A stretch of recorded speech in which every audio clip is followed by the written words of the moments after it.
Creating new technologies, making effective use of them and bringing them to market are all critical ingredients in the global race for competitiveness. However, not all industries place the same importance in the investment in tech, with the fashion industry historically lagging somewhat behind. Today on LokadTV, we're delighted to be joined by Jan Wilmking, who's going to tell us a little bit more about why this is changing and what we can expect from the future of fashion tech. So Jan, thanks very much for joining us today. Perhaps to start off, you could just tell us a little bit more about your background. Yeah, sure. So I have a background in management consulting, so I worked for McKinsey for quite a while and was doing work in consumer goods and retail, and my last project, the number of projects was in fashion, and I really liked that industry because it's a combination of very, I would say, rational processes, a lot of data on the one hand side, but at the other hand, it's very artisanal, it's very artistic. And it's really where the rubber hits the road is when the two meet. So that's where I find a lot of enjoyment. So I started getting more into the fashion thing, did my MBA and then returned to McKinsey and later on went to Lokad and then joined Zalando. And I was with Zalando for around about 6 years and responsible for running the private label business of Zalando. In that case, we scaled it from around about 200 million to more than $500 million.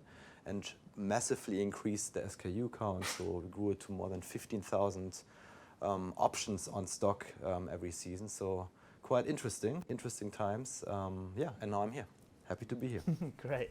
And today our topic's all about kind of the future of fashion technology. Joannès, what's kind of your approach? What have you viewed in terms of how the fashion industry is currently approaching technology? My casual observation is that most fashion brands are still doing very little comparatively to many other verticals. Some people are getting there. It's mostly, I would say, the e-commerce, the e-commerce leaders that are driving this sort of things with tech. Zalando in Germany, VP in France. You can have others in other leaders in other countries. I mean, Zappos, in its own ways, was leading the way in the US before being acquired by Amazon. But overall, I would say, give or take a few, I would say digital leaders, most companies are still doing little. That's my overall perception. Yeah, and Joannès sort of mentioned there that at Zalando there was that core idea of combining fashion with technology. I mean, from your perspective, why do you think that rationale is so important? Well, I think even independent of one single company, it's very important. I think Joannès also mentioned the sheer size of the industry and the low degree of technology there. I mean, fashion is one of the largest industries on this planet. It's $1 trillion industry, and it's highly fragmented. And it's again, it's very artisanal. It's very much relationship based. It's very much experience based. And we have done it the last 20 years like that. So why should we change? It still kind of works. Now, I think my observation is that also in media, you see now that people are getting a little bit uneasy about the level of waste that is created by fashion. And to my observation, it can only be tackled by changing ways of working in the fashion industry. And the technology angle is something that has to go in, because only then can we actually tackle two things. The first thing is to better understand and anticipate what consumers actually want, which is currently, in most cases, still a backward-looking Excel kind of magic with a lot of gut feel and executive decision-making. At the same time, you have crazy companies like Google, Amazon, Facebook, which are out there when it comes to the use of data. And on the other hand, we have the whole, you could call it, quote-unquote, the kitchen of fashion, the whole production side, the topic of design, the topic of creating products, physical products, which is also very, very artisanal, which is very manual in many cases. I mean, literally 99.5% of everything that we wear and that's in the market is made by humans that have to learn a recipe. So the technologies that we have in our pockets have not arrived in the value chain yet, and I think that's something that's going to happen. Yeah. We need people for that. And Jan sort of mentioned there, I mean, it's $1 trillion industry. I mean, the money is obviously there. So why do you think there's such a hesitancy to kind of invest in technology? The interesting thing was the enterprise vendor, the classic enterprise vendors, let's say SAP to name one, The mental model that they tried to project to fashion was completely inadequate. I mean, you literally ended up with enterprise software that was from the perspective of, I would say, long-lived FMCG products, where you expect many things are supposed to be like a given. First, your system expects that you have products that are going to live literally multiple years so that you can capture seasonality. Well, in fashion, that's kind of tough. You very rarely, maybe for underwear, but otherwise, you very rarely have a product that has 5 years worth of history. And in fashion, again, if you look at products, you have everything is a substitute. I mean, given that you have the right size, obviously, you can choose a pant that is black, dark gray, dark brown, this fabric, this cut. I mean, it's all possible. So again, if you apply, I would say, enterprise pieces of software that were designed for entirely, I would say, different industries, and that's what I believe has been happening a lot to fashion. I've seen a lot of companies that are using systems that are completely driven by time series forecasts, that are completely inadequate, that are driven by the fact that if you double the number of products, the demand forecast would actually double, which is kind of super bizarre, because obviously it's not because you have twice as many products that you're going to sell twice as much, but and that you have like safety stocks, that again another supply chain recipes that just don't really work for fashion, etc., etc. So I believe that all of that put together has created a small series of catastrophes where people have literally decided that Excel was safer, and it's not because people are using Excel because they're dumb. From my perspective, is that just because,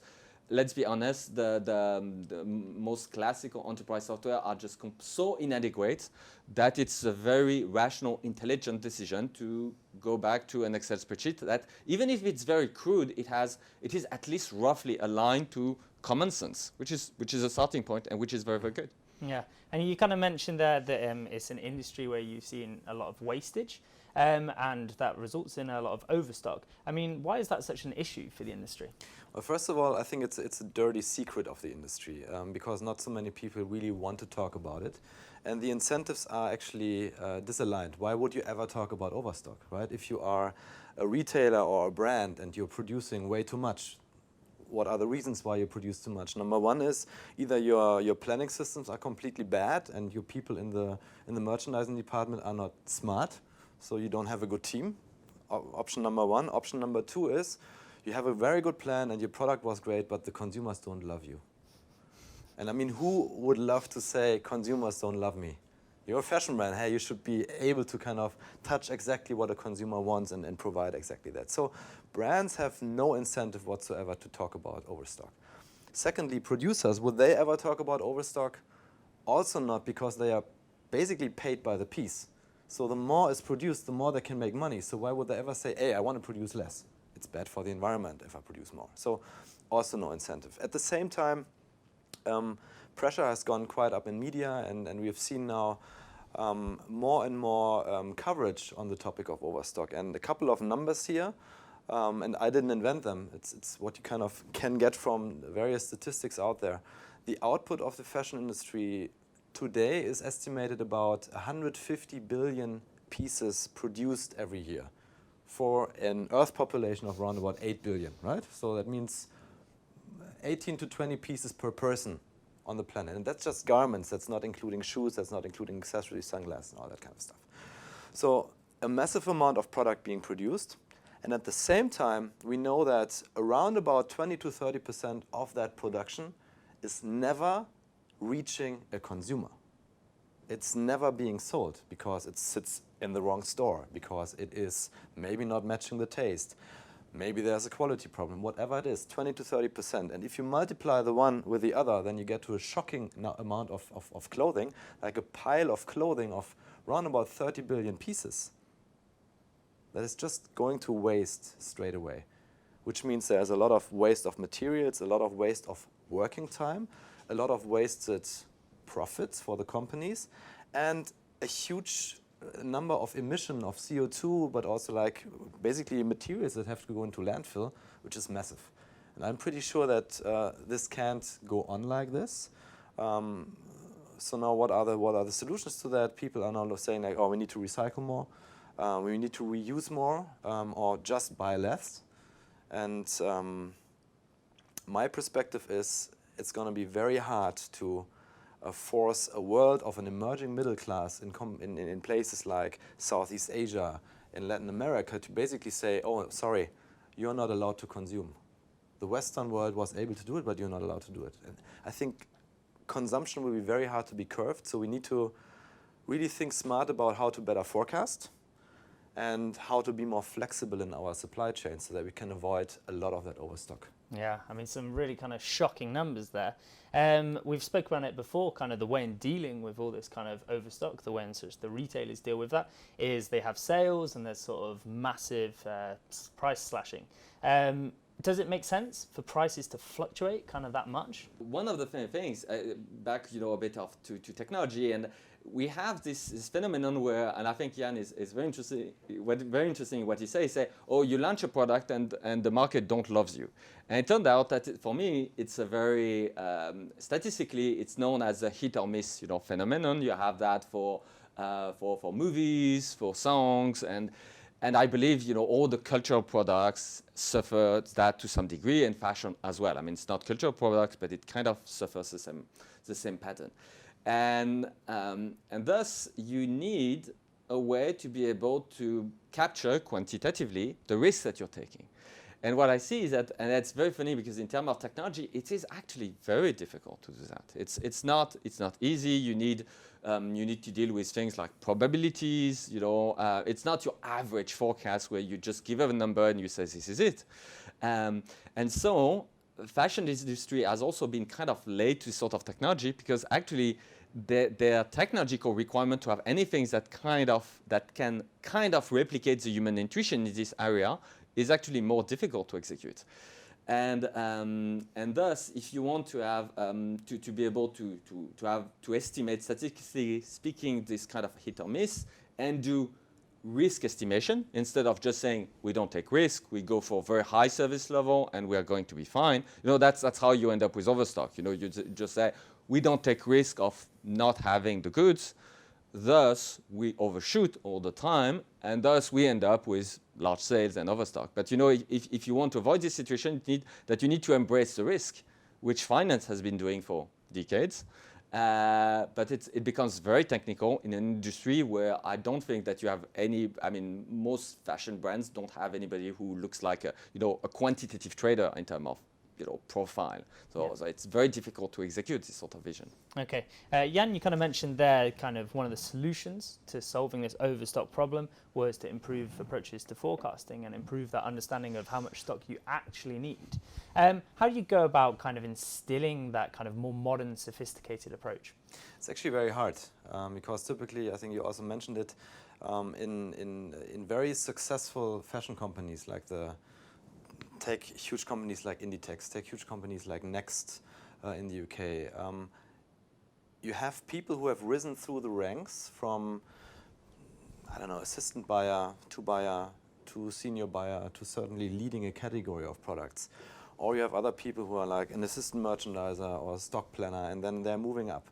And they have basically lived in a world of Excel for most of the cases, and they have very clear recipes and you could call it even rituals of how to go through a season and how to plan a season. And it's very, very hard to just suddenly say, okay, there might be other better ways to do it. And why don't we use technology in a different way? And have you looked at this? There are even things like, think about designing fashion right now. It's still, a lot of it is manual. It's about touching and feeling a piece of fabric. It's about creating a sample based on a sketch and sending the sketch to a Chinese supplier that then sends by DHL a physical sample to your office. When you're lucky, you get it in 2 to 3 weeks. Then you put it on a model if the model is there, and then you make a decision or not. And then there's all these kinds of things which will be disrupted by new technologies, but there is also a little bit of a beauty in them. Right? Because it's rituals, it's learned, it's kind of also a reason for being. Oh, I need to do, for example, a fit session. or I need to do a season review. And suddenly you can say, if I had a perfect dynamic plan, why would I need to do a season review? I have the season review like this. I look at my dashboard and there it is, my season review. You don't need to have 50 people doing a crazy Excel pyramid to come up with a magic number and then you say, we finally found an answer. So it's a lot about asking about changing identity and changing sources of pride. And that's something that is, I think, the biggest topic about technology adoption in fashion, where I see that we need to find ways to position technology as a support that gives you more freedom to actually be better in where your real value provided can be. Yeah, and that idea of kind of using technology as a support is a really kind of interesting one. Other than kind of the overstock issue we've already kind of discussed, what are the other kind of areas you can see for improvement where we can use that technology to support? Whenever you have people that have that looks a bit like a bureaucracy, it probably is to some extent. I mean, are those people truly delivering added value that really reflect, human capabilities? Are those people really inventive? Are they doing inventive work? I would say. Do they do something where you would say they are not just cogs in the machine, but doing things that we have no hope whatsoever to actually do with the machine? And I would say my casual observation is that frequently, a fair portion, I would not give a percentage, it varies from company, but a fair portion of those bureaucracy, when you try to look at it coldly, yes, there are white collars, but they are actually blue collar in disguise of the IT system. Which, by the way, I believe is also kind of depressing because it means that the job that they do on a daily basis is not interesting. I mean, it's also, do you want to do your entire career on manually defining budgets, line by line over dozens of categories and revising that, on a monthly basis? I mean, it's such, I would say, an empty job. It's Nassim Taleb has the keyword empty suits for that. Yeah, and I think the point is there are so many problems to be solved in any kind of fashion and retail company that I think it's really about, and there's not so many people of really high caliber who want to work there because they could go to the Googles, the Facebooks, the investment banks. So why would a stock trader be the best stock trader ever go into a retail company if they can make gazillions if they actually work in finance, right? But ultimately the skill set needs to be very similar. So what I'm trying to say is I think technology will help people to free up from, you would say, repetitive work that always has to be done.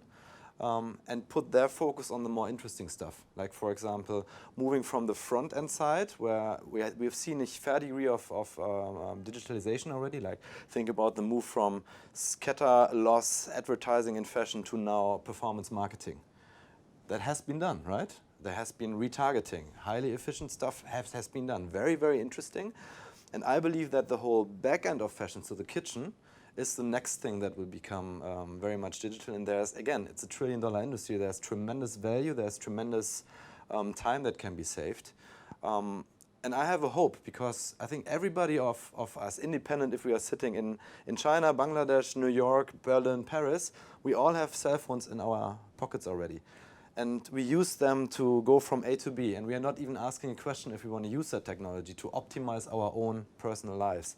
And I see a huge gap in what we use oftentimes in the fashion industry as tooling, as industry professionals, versus what we use at home to think about streaming media, navigation, and basically using technology to make better and more efficient life decisions.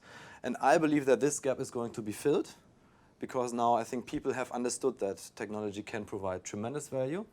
But again, it's a slow process. Yeah, and Jan sort of mentioned it there. There's all this, so many different problems. How do we prioritize which is the best problem to attack kind of first if there's so many different challenges we need to overcome? I mean, naturally, you prioritize first the problems where Lokad is most relevant. That's my completely unbiased opinion on the question. No, I think that there are, depending on the company, there are things that are very, I would say, screaming obvious. The fact that, for example, let's take a classical fashion brand that has its own retail network. a very large portion of the market has already moved online. And yet the footprint of those physical retail networks has barely started to diminish. Especially in, let's say, in Western Europe, you don't have much more people now than they were 20 years ago. I mean, yes, population has increased marginally, few percent, but mostly it's stable. So obviously, it begs the question: will you still have like 30% yearly growth on e-commerce forever, without having any counterpart of diminishing footprint for the physical network? So that's maybe one elephant. Another elephant is that I've seen many brands where the average discount given to customers is just staggering. I mean, we are talking of, for many brands, especially those that are not in the soft luxury spectrum, we are talking of over 30% on average discount given over on a yearly basis. So that's huge. I mean, it means that depending whether you're buying a piece one day or another, because if you want to have like 30% average, it means that you need to have like a lot of people who buy at minus 50 or maybe even minus 60% discount. So depending on the day of the year, one product will be worth either 100 euro or 40 euro. And my perception, I mean, it's very bizarre. The only area where I would expect to have those enormous fluctuations, I would say, would be something like Bitcoin. Something that is completely irrational, that can fluctuate widely for no reason whatsoever. Also, the fact that right now, again, that's a quick survey on most of our customer base and the brands I'm discussing too, is that rebalancing stock is very non-existent. So it means that you still have this pure forward mindset where things are going to be produced in maybe like regional warehouses, national warehouses, and then stores. And if it doesn't sell, then you just liquidate, destroy, do something. But the idea that you could be more agile in just rebalancing the stock is almost non-existent, which is kind of a bit surprising. I know that the economics of fashion makes it very difficult, but still it's a bit surprising to think that that things have to be they land in a store, and if it doesn't perform rapidly enough, the only option is destruction or liquidation at a vast discount. So that's the sort of things where I think it's I would say a series of elephants, and there are more. Okay, we're going to have to start sort of wrapping things up a bit now. But Jan, you kind of mentioned there the use of cell phones. We're also seeing sort of 3D printed garments now. So there's a lot of innovation. There's a lot of new technology coming into the fashion industry. What are those innovations and transformations which excite you the most for the future? So I personally am most excited about the kitchen somehow. And I believe that we will see the rise of supply chain platforms that are connecting producers and brands in more, quote unquote, it's a fashion word, like agile ways, but creating data transparency about what is currently in production, what's coming up, in order to ultimately also have fashion companies make better choices what to put in which kind of stores or which kind of channels at what point in time. So kind of closing the loop from production to the store, and we are really missing that kind of last bit, which I think is number one, will going to be a very massive change. And I think also in the way stuff is being created, we will see a lot of change from physical creation to virtual creation. There's a couple of very cool companies like Browseware or Clo3D, which are really pushing the boundaries of creating tools for people to create realistic garments basically on your screen. And I think that's something that we'll also see. So I think this kind of natural hesitation to say I always need to touch and feel something is going to be way more into the virtual space. We are at the very beginning of it, so I don't expect it to be mainstream in the next 2 years, but I'm pretty sure that both this kind of digitization of the kitchen as well as this whole topic of creating more digitally is actually going to happen, because it has happened in many other industries already. Okay, brilliant. Well, we're going to have to wrap it up there, but thanks both for your time. So that's everything for this week. Thanks very much for tuning in, and we'll see you again in the next episode. Bye for now.